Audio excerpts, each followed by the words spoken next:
Hello there. Today I want to talk a little bit about strength training again, this time in particular, why most people refuse to do it effectively. Anytime I mention strength training, like in these videos for instance, I put big emphasis on the fact that the process of effective training is in fact quite simple.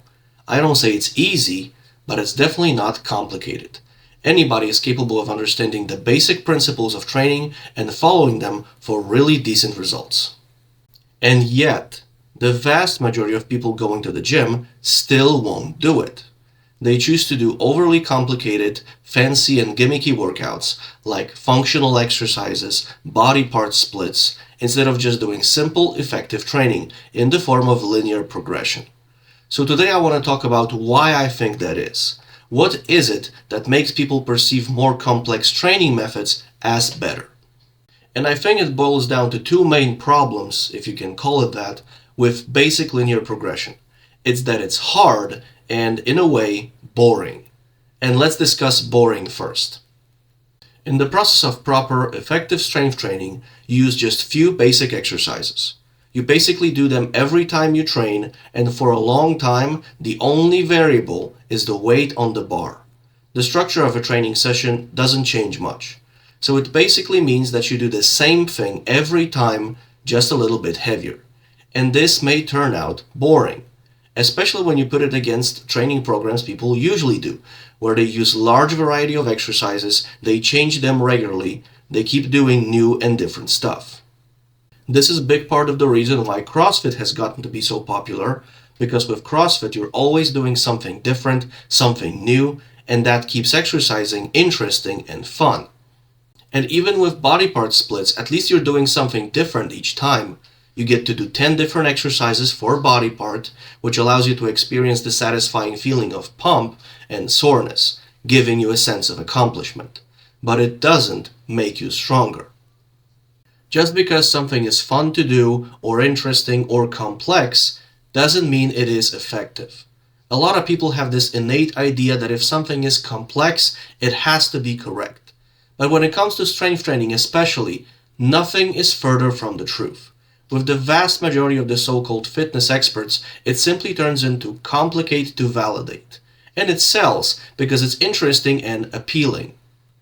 If you're a gym goer, you probably have some friends who are gym goers. How often do they tell you about a really cool workout program they saw on YouTube or Instagram and they decide to do that? And then just 3 weeks later, they tell you they've discovered another great fitness expert with super cool training program and now they're gonna do that. Bottom line is, it is very easy to get influenced by something that looks complex and fun. But what's fun doesn't correlate with what's effective. What's effective is doing the same few basic barbell exercises every time you train so that you have a consistent reference point, and adding a little bit more weight each time so that you're objectively making sure that you're in fact getting stronger. And yes, it can be boring in the long run, but ultimately you have to ask yourself a question. Do you want to have fun or do you want to get stronger? Because you don't get to have it both ways. If you really want to get stronger, you already know how to do it. And if you still prefer to do what's more fun, at least be honest with yourself and admit that it's not actually more effective and that you simply don't want to do boring stuff. But you know what? Doing basic linear progression can be fun if you approach it from a long-term, goal-oriented perspective. Workout to workout process can be boring, but when after, let's say, 6 months of training, you look back in your training log and you see, well, when I started I was squatting this much, and now, wow, look at the increase. And you know what? I did that. Nobody got under that bar and squatted it with heavier weight each time for me. I did that, and now I'm that much stronger. That's fun. That's satisfying.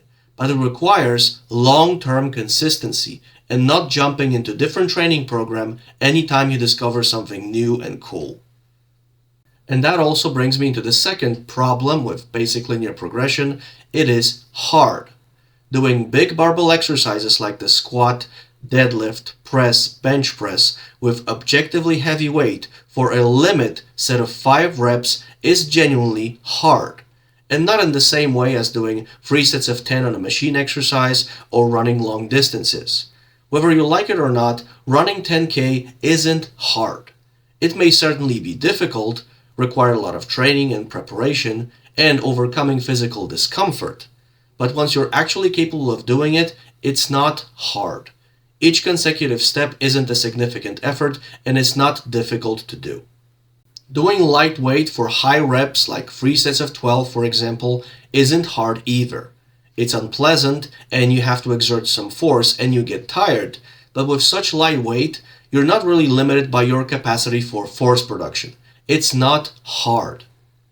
Doing a heavy set of 5 on a big barbell lift is a completely different thing. If it's an actual limit set, every single one of those reps is hard and difficult to complete, even the first one, and you still have 4 more to go. And by rep 4, you may honestly be unsure whether you'll be able to complete the last one, but you have to try anyway.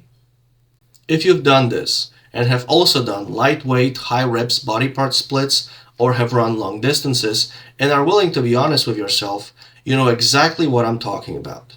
Heavy barbell training is genuinely hard in a way that isn't comparable to other popular forms of training.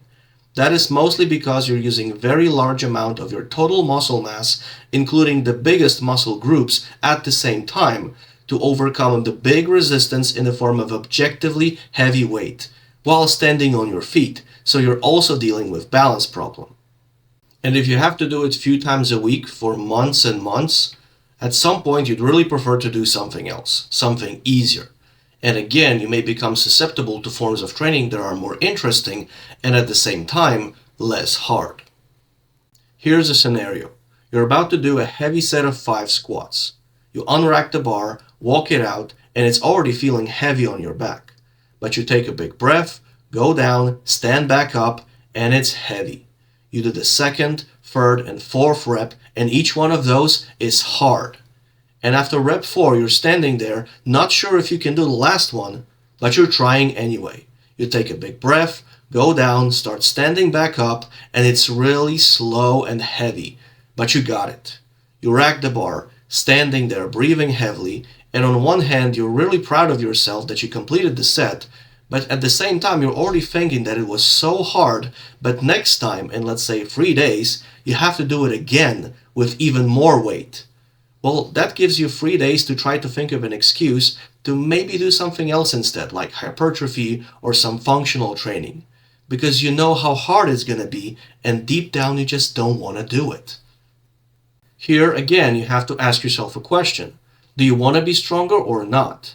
Because if you do, I'm sorry, there is no easy way around it.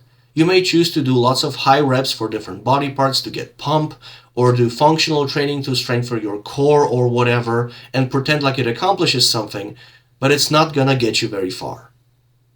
To get stronger, you have to do hard things, things you'd sometimes rather not do. But this is also an example of how the effects of strength training can carry over beyond the weight room itself. Forcing yourself to do hard things that you'd rather not do teaches you something about yourself. Even though it's hard, you do it anyway because it has to be done.